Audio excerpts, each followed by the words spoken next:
안녕하십니까? 2026년 도로 연결허가 실무 지침과 비용 절감 전략에 대해 말씀드릴 브라이언입니다. 오늘 저희는 토지의 가치를 결정짓는 혈관을 뚫는 방법, 즉 도로 연결의 법규 변화와 대응 솔루션에 대해 심층적으로 다룰 예정입니다. 특히 2026년 개정 가이드라인과 도로법 제52조에 기반한 내용을 중심으로 미연결된 토지를 활성화된 토지로 변모시키는 전략을 알아보겠습니다. 그럼 먼저 도로점용과 도로 연결의 차이점을 명확히 짚고 넘어가겠습니다. 왜 연결이 점용보다 10배 더 어려운지 이해하는 것이 중요합니다. 도로점용은 단순히 도로의 일부를 사용하는 개념으로 난이도가 낮고 일시적인 임대와 같습니다. 반면 도로 연결은 도로와 내 땅을 직접 접속시키는 행위로 고속주행 차량의 흐름에 개입하기 때문에 심사가 훨씬 엄격합니다. 따라서 난이도가 높고 그 결과는 토지의 가치를 근본적으로 변화시키는 계급 상승을 가져오게 됩니다. 도로 연결허가가 단순 점용보다 심사 기준이 훨씬 엄격한 이유가 바로 여기에 있습니다. 2026년의 새로운 표준은 바로 디지털 사전 확인제 의무화입니다. 2025년 이전에는 담당자의 재량권에 따라 수기로 진행되던 인허가 과정이 2026년부터는 데이터 기반의 필수 과정으로 전환됩니다. 핵심 변화는 설계 전 연결성 사전 검토 결과서를 반드시 확보해야 한다는 점입니다.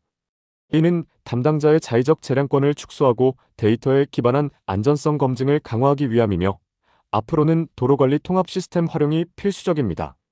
억 단위 공사비의 주범 중 하나는 바로 변속차로, 즉 가감속차로입니다.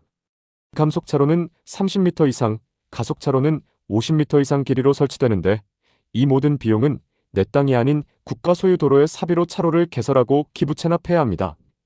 이 부분이 프로젝트 비용에 상당한 부담을 주는 주된 요인입니다.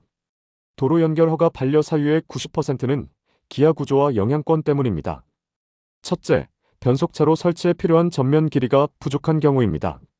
30에서 50m 이상의 변속차로를 설치할 물리적 공간이 없는 경우가 많습니다. 둘째, 기존 교차로와의 이격거리가 미달하여 교차로 영향권에 드는 경우입니다. 2026년부터는 정밀 산정 방식이 적용되어 더욱 엄격해집니다. 셋째, 진입 차량의 시야 확보가 어려운 시거 확보 문제입니다. 따라서 땅을 매입하기 전에는 반드시 도로 전면 길이를 실측해야 합니다. 이 팁을 꼭 기억해 주십시오. 도로 관할에 따른 함정도 주의해야 합니다. 일반 국도는 국토교통부령이 적용되며 국토관리사무소 관할입니다. 반면 지방도나 4차선 이상 시군도는 지자체 조례가 적용되며 시군구청 관할입니다.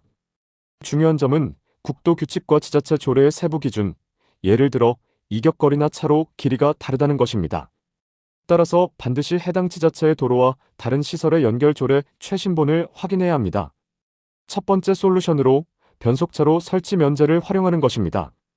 교통 유발량이 적은 소규모 시설에는 특례가 적용되어 억 단위의 가감속차로 설치 의무가 면제됩니다. 대표적으로 단독주택 5호 이하, 제1종 근린생활시설 중 소매점, 그리고 농어촌 시설 등이 해당됩니다. 이를 통해 공사비를 수천만 원에서 수억 원까지 절감할 수 있습니다. 두 번째 솔루션은 가각정리화 값의 마법입니다. 긴 변속차로 대신 곡선을 택하는 방법입니다. 변속차로 면제 대상은 가각정리만으로도 도로 연결이 가능합니다. 2026년 기준 주택이나 소규모 시설은 R3m를 적용하여 최소한의 토지 사용으로 효율적인 연결이 가능합니다. 교통량이 많은 공장이나 창고는 R57m를 적용할 수 있습니다. 이는 비효율적인 긴 감속차로 대신 최적화된 코너 컷을 통해 허가를 받는 효율적인 방법입니다. 두 번째 솔루션은 공동사용과 비용 분담입니다. 기존 소유자의 독점이나 알박기를 방지하기 위해 비용 분담 표준 가이드라인이 적용됩니다.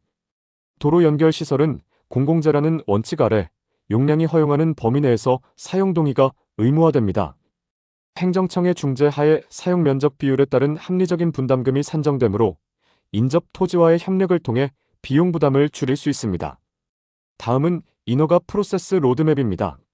디지털 사전 검토부터 시작하여 허가 신청, 기관 검토, 경찰서 협의, 허가 및 점용료 납부, 그리고 공사 및 준공까지 여러 단계를 거칩니다. 이 과정에서 경찰서 협의는 교통안전성 검토 단계로 가장 예측 불가능한 변수임을 명심해야 합니다. 실무 툴로 도로관리 통합 시스템 활용법을 소개합니다. 정부 24 또는 국토부 시스템에 접속하여 지번을 입력하면 연결성 사전 검토 결과서를 출력할 수 있습니다. 이 결과표가 없으면 토목설계사무소와도 상담이 불가능할 정도로 필수적입니다.